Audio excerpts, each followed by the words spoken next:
a dellu si tuuti rek ci mbir bi fu mu soxee ko bi ñu amee problème ancien premier ministre Ben Abdallah Dionne moo ñu woowoon dañu demoon seeti ko mu ni déet gars yi avant élection yi mu ni déet gars yi mu bëggoon ngeen xaar ba élection yi passé ñu ngi ci mbirum élection yi nañ bàyyi bu mu jàll après ñu soog a toog ñu ne ko d'accord léegi bi ñu demee ba ci loolu après kenn woowuñu ñu taxawal suñu liggéey mu woowaat ñu leen léegi dama bëgg a xam lan mooy seen problème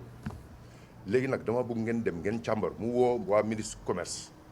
woo boulanger yi woo consommateur bi mu ne damaa bëgg ngeen dem ngeen càmbar mbir bi ngeen xool mburu ñaata lay dikkee te ngeen wax seen mbébét yëpp ngeen indil ma ko ñu xool bi ñu ko defee diggante bi moom mu dem mais ci la ñu créé ay commission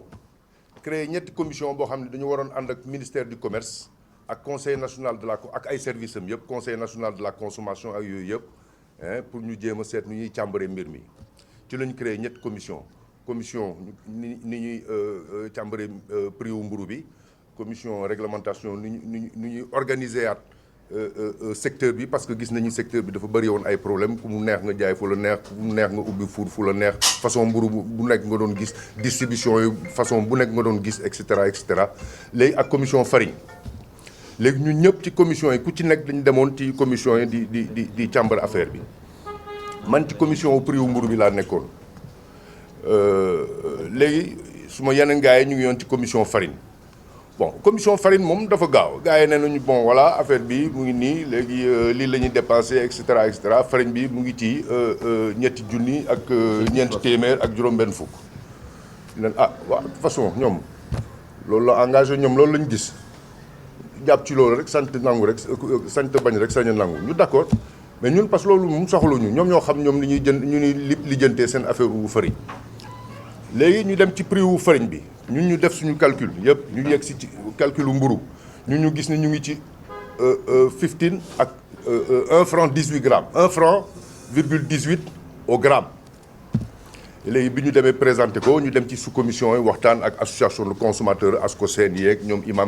imam Sarr yëpp teew ñu calculer affaire yi nag xawoon na am ay jàppante yooyu mais bref yegg nañu ci benn prix ñu ne léegi kon affaire bi léegi 0,95 la mais ñun dañ ko nangu mais même malgré le fait que ñu nangu ko ñoom dañoo dindi yu bëri comme ni ko gars yi waxee ci wàllu impôt am na ay impôt yu bees yu am mooy sel mooy voilà mooy contribution économique locale léegi am na ñaari sel valeur ajoutée ak sel loyer loolu terewul mu am impôt sur le revenu impôt sur les sociétés boo xam ni 30% mooy IS impôt sur les sociétés ñu ne non ñun indi leen preuve ni way sel da ngeen koy fay ay impôt sur les sociétés yooyu yëpp mën leen mais loolu soxlawul preuve loolu état yi moo ko wax loolu ministère de l'économie moom moo ko tënk loolu muy benn léegi képp koo xam ne da ngay présenter bilan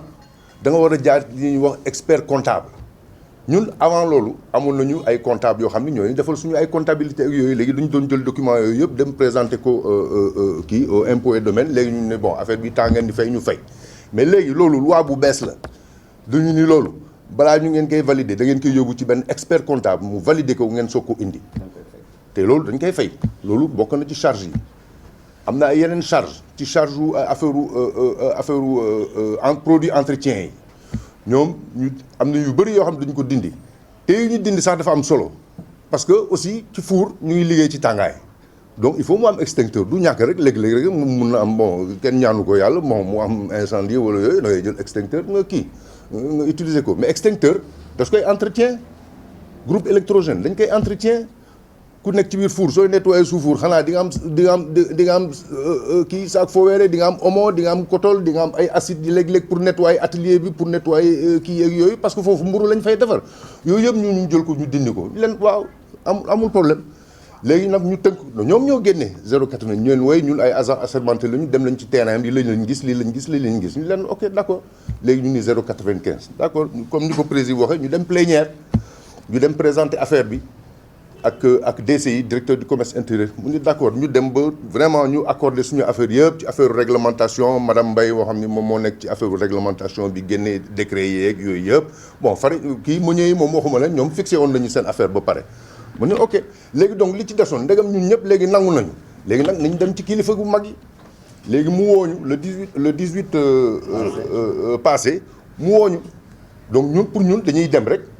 def présentation yi man sax keroog jël naa parole man ko soxna si vraiment li am bii yoon moom musta am parce que saa yu ñu musoon ñëw ci affaire mburu bi prix wu mburu bi rek la ñu doon calculer mais ñun tey nii prix wu mburu bi kese soxaluñu dañu bëgg mu ànd ak réglementation ñu organiser at secteur bi parce que secteur bi dafa am problème ñun di d'accord donc surtout ñaari commission yi moo ci ëppoon solo ni waaw dem ba ci biir moom toog na lu yàgg sax moom daanaka presque ñun bi ñuy présenté moom am na benn moment bu yàgg boo xam ne moom nekku fii bon xam nga bref ay yeneen service am ñu ngi fii secrétaire général bi ak yooyu yëpp mu ngi yoon fii bon ñun loolu moom tënuñu ñu ci compte bi ñu demee léegi ba war a tënk affaire yi mu ni waaw bon léegi seen liggéey bi dafa dees oui parce que bon man li ma jaaxal mooy yéen da ngeen jël base 7 sacs te bon population bu dëkk bi dafa yokku nan ngeen avant kii yéen seen base bi 10 sacs la woon léegi man lu ma mënul comprendre mooy population Sénégal daa yokku ba pare yéen au lieu ngeen yokk seen 10 sacs yi ngeen def 7 sacs yi. mun ko ok beneen point mu ni oui bon yéen oui boulanger yi da ngeen di defar ay pâtisserie ak yooyu et cetera waaw muy ñaar ñetteel bi mu ni oui bon man gisuma distributeurs yi ak yooyu quoi ñu ne ko waaye mais soxna si yow calcul bi ñu la jox. produit pâtisserie suukar amu fi meew amu fi beurre amu fi mais yooyu la ñuy utiliser pour defar ay pâtisserie waaw ay nen ak yooyu amu fi pour defar pâtisserie affaire production wu kii bi léegi mu ngi nii production bi blé bi importation comme ni ko Georges waxee suñu xoolee ci chiffre douane yi 600 000 tonnes moo fiy dugg du ma duggaat ci détails yi muy wax mais da ngay dindi au moins soo indi blé 600%. 600 000 tonnes mooy juróom benn téeméeri junni tonnes léegi loolu il faut nga soo ko dugalee ci machine cox bi il faut nga dindi ko pour nga dese blé kese pour dese farine kese il faut nga am na wàll joo xam ne moom day génn mooy cox bi yeeg yooyu ak kii mooy li ñu wax mooy li tubaab di wooyee taux d'extraction donc taux d'extraction bi da nga koy dindi presque mat na 22%. léegi soo dindee léegi aussi li ñu consommation wu ménage yi mooy femmes yi nekk ci bopp koñ yeeg yooyu surtout ci àll bi yooyu yi defar beñe yeeg et cetera ñu génne ko am na aussi ay pâtisserie ci biir dëkk bi am na ay pâtisserie aussi ñoom tamit ñoom dañuy utiliser farine pâtissière presque muy 10%. bref loolu soo ko tënkee mu nekk à peu près quelque chose comme ay 30% soo ko dindee ci juróom benn téeméeri junni tonnes yi léegi li ci des muy presque ay 400 et quelques mille tonnes ñun dañ koy séddoo tapalapay donc genn wàll gi ñun la boulanger genn wàll gi tapalapa yi dama leen di génnee donc ni ko suma xarit Georges waxee donc finalement soo calculer ñun suñu production mu ngi yoon ci 5 sacs 96 donc matagul 6 sacs mais dañ doon jéem a def benn moyenne rek ndegam ci 10 sacs lañ jógee woon bëgguñu dem ci 5 sacs ak yooyu ñu ni bon léegi waa état bi ñoom ci seen bopp ñu yónni seen ay agents assermentés ñu ni non gars yi daal gis nañ daal seen production diggante ay 5 sacs 6 sacs ay affaire yooyu kii ñu leen d'accord ñu leen léegi nag ñu ni bon léegi 7 sacs ñu leen d'accord nañu 7 sacs léegi nag ñu war a dugal charge yi nag ci 7 sacs yi ñoom ñu génnee loolu génne 0,95 ñu war a dem ba ci ministre bi mu non léegi non na ngeen delluwaat encore 15 jours ñu liggéeyaat DCI ci boppam directeur du commerce intérieur ci boppam ni ko soxna si mun ko seetalal li ngay wax parce que liggéey bi moom defe naa ne liñ fi liggéey ak gars yëpp defe naa ne mënatuñu def beneen liggéey bu gën bii ñu def mun ko déedéet damaa bëgg ngeen delluwaat ngeen xoolaat affaire yi ak yooyu dugg na fi génn na fi waaw ok ñun ci la ñu xam ne que kii moom li muy wax nii du waxu liggéey waxu politicien lay wax waxu politicien dañ ko wax waxu politicien lay wax donc ñun nag ñun technicien lañu waxuñu waxu politique duñu ay politicien ñun ay boulanger lañu waaw ñun li ñu bëgg mooy suñu métier bi day sooxe donc dañoo bëgg ñu seet ñu joxe ay pexe pour que ñu mun a suqaliwaat suñu métier ñun suñu métier quand même mais am nañu ay 70 000 personnes yoo xam ne mais quand même ñun ñoo leen di dundal mais meunier yi fi nekk juróom-ñaari jaaykatu farine yi fi nekk nii mais ñun ñoo leen di dundal daanaka. mais lu tax ñoom bi ñu génnee seen 17 300 ñoom nangu nañ ko fi mu ne ni ñoom yéege nañ seen farine mu ngi ci 17 300 ñoom li ñu génne woon ci commission bi gars yi validé nañ ko ñoom validé nañ ko ba pare ñoom seen chiffre bopp seen 0,95 bëgguñu ko validé ñun loolu la ñu mënul comprendre. voilà loolu la ñu mënul comprendre lu tax ñu nangul ñee lenn loo xam ne ñun ñii ñi nga xam ne ñoom ñoo génne chiffres yi nanguluñu ko loolu la ñu mënul comprendre donc nit ñi donc ku mënatul dem da ngay taxaw ku mënatul dem léegi da ngay taxaw léegi nag ñoom ñu ngi waajal suñu ay yenn plan d'action ñun nag ay kilifa lañu tey nii waat naa ni suñu toppoon boulanger yi nekk suñu ginnaaw tëj nañ fuur yi bu yàgg mais nag aussi ñun ay kilifa lañu waaw su ay doom suñu nekkee ci ginnaaw wala ñi nga xam ne ñoo la jiite ñoom ñu nekk ci ginnaaw léeg-léeg suñu buggee kii sax da ngay jéem a da ngay waaw ni ko sëñ Abdou waxoon da ngay am jikkoy garab waaw da ngay wàcc gars yi di sànni xeer yeeg kii yëpp kii waaw jéem a seet ni ñuy fexe ba lijjanti suñu problème mais nag gis nañu fi mu ne nii amagul solution ñun nag dinañu continuer ci loolu dinañ dem ba fi ñu war a dem seeti ñi ñu war a seeti yëpp ñu expliquer leen affaire yi jàkkaarloog nit ñi nga xam ne ñoom ñoo consommateurs yi nga xam ne ñoom ñooy jënd mburu bi ñu waxanteeg ñoom ba lépp leer ñu dem ba ci ñi ñu war a waxanteel ñu waxanteeg ñoom léegi su boobaa loolu su weesoo ñu seet lu ñuy def loolu su boobaa dañuy xaar gars yi rek ñun mënuñu jël benn décision base moo jël décision gars yi dañu ñoo jiital rek ñun mënuñu jël benn décision léegi nag suñu demee ba présenter affaire yi gars yi ne léegi affaire yi moom kenn ndegem kenn mënatul dem lañ tëj fuur yi mais kon su boobaa dañuy tëj fuur yi amul benn problème loolu daal laa bëggoon a wax bi ma leeral leen ni bu doon protéger consommateur bi nekkul gouvernement du Sénégal bëggul leen consommateurs yi ndaxte su bëggoon consommateurs yi dana régler problème mburu mu jeex Sénégal ñun loolu la ñu wax ñun ñooy protéger consommateurs yi ñun ndaxte ñun ñooy sacrifié wu leen defal baguette nga xam ne day cher lool boo ko guddalee say plateau tey jii nii tey mburu bi ngeen gis nii mu ngi peese 190 grammes di jar fanweer mburu bi ngeen gis nii mi ngi peese 200 grammes di peese di fa jar fanweer waaw léegi ñun bu ñu dugaloon mburu bii kese waaye du ñu doon consommateur bi kon nag état ko protège lu consommateur bi ñun ñoo ni kon si travail commission yi nañu def lu ñuy wax réglementation nañ ko changé waat kon nag moo tax ñu ni kon ñun bëgguñ ñu moo tax on a décidé def benn plan d'action ñu ni kon la ñu liggéey ci travaux commission yi ci ñaari weer yi dañoo bëgg ñu appliquer ko mooy autorisation ouverture boulangerie décret yi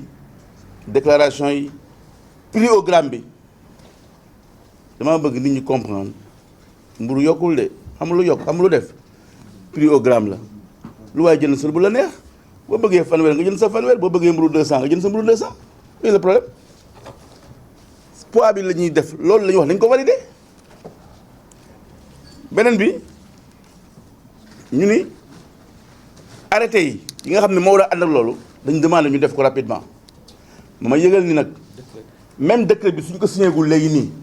bu gouvernement bi bëggee liggéey laa wax de bu bëggee liggéey tey mën na signé suba ay arrêté si réglementation la xamul tax am na benn décret bu fi nekk ba léegi kenn abrogé wu ko mooy le décret 102 2004 dama ni même li ñu yor nii bu ñu ko bëggul te validé am na décret bu fi nekk 102 2004 dañ jël ay arrêté d'application sur réglementation bi kon bëgguñu avancer ñii ñu ni kon loolu lañ ko demandé beneen bi ñu demandé un arbitre ñu nag ministère du commerce bi parce que jàpp nañ ni na muy doxalee doxalu dictature la dictature mooy lii mooy am lii laa bëgg lii moo fi nekk la ngeen liggéey yëpp du dara soxlu ma ko yéen du ngeen dara tekku leen dara ay voré ngeen loolu la ñuy wax loolu lañ sentir boulanger yi dama bëgg yeneen boulanger yi ñu dégg xam loolu ñun ñoo nekkoon ci commission yi faale wuñ ñu ñoo demoon seeti ministre bi faale wuñ ñu mais nag ku la faalewul nga wane sa bopp boulanger yi laay waxal dañu wane suñu bopp moo tax ñu ni kon kat bu ñu defee loolu ba pare ñu demandé waat ba ñu nit dañu normaliser affaire mburu mi nañ ko normaliser pour mën a protéger consommateur bi bu dee bëgg nañ ko ñun loolu lañu bëgg ba pare def mise en place benn comité boo xam ne boulanger yi da suñu bokk consommateurs yi ñëpp bokk si ñoom ñooy liggéey pour autoriser ouverture boulangerie déclaration yi tëj boulangerie yi ak yooyu yëpp su loolu amul su loolu amul ñun en attendant dañoo décider waxtaan ak boulanger yi waxtaan ak consommateurs yi dem gis chef religieux yi balaa ñu ni yéen daal yéen a tooñ ba pare parce que fii ku nekk am na profession boo gëm religion boo nekk ñu ni kon nañ dem wax ak ñoom expliquer leen suñu cas bu ñu si mënee dara ñu nekk arbitre parce que ministre commerce bi moom xaatul toog ak ñun ñu tamit xaatuñ toog ak moom loolu tax ñu ngeen am sens bi ñu comprendre que ni moom mënuñoo défendre moo tax ñu bàyyi ko muy benn su loolu amee nag léegi ñu ni kon nañu wax boulanger yi si région yi ak Dakar région yëpp dañuy def ñuy wax en attendant service minimum maanaam dañuy liggéey suñu biir fuuli rek bañ a distribuer mburu mi pour wane wu suñu bopp pour que consommateur yi xam ni ñun dañoo yëglu ba pare mais nag semaine bi stop incha allah ñu taxaw 48 heures yoo xam ne du ñu liggéey mburu 48 heures mais loolu du fa yam de feeg jàpp nañ ni état bi bëggul régler problème mburu danañu def toutes les conditions pour di chaque semaine ñu def comme gilets jaunes yi ñuy def ànd ak ñoom di def loolu chaque semaine ñu xool yan bis la ñuy taxaw loolu nag mënuñu koy di ko wax yan bis la waaye danañ ko wax sunu boulanger yi benn réseau bu ñuy créer pour que ñoom ñu koy xam bis sàngam suba kenn du liggéey mburu ci gox sàngam wala Sénégal sàngam donc loolu moo doon plan d'action bi maanaam mooy ngeen retenir ni que ni boulanger Sénégal dañoo décider RBSO FNBSO lépp pour taxaw ma ne leen nag gis nañ nag pexe yu état bi def lépp pour jaxase ñu barki démboo Njaay gis nañu benn fake news maanaam ni benn collectif des boulangers ak meunier créé wu na ba dem gis Macky Sall ni mburu du yokk farine du yokk alors loolu waxu ministre bi la parce que moom ma ko waxoon le 18 juin si soleil ba kon nag ñun loolu tiitaluñu ba pare nag di dugal ay mbir yoo xam ci suuf pour jaxase yenn boulanger yi jaxase yenn communauté yi ak ñun mais loolu du jàll nañ xam ne ñun pare nañu bu ñuy lëkkaloog ak mën naa entre guillemets ak ku nekk sax société civile ak lu nekk pour gagner combat bi lañ ko def parce que lañu jàpp ni mooy suñu combat fin loolu la gars yi di wax cooki fin merci encore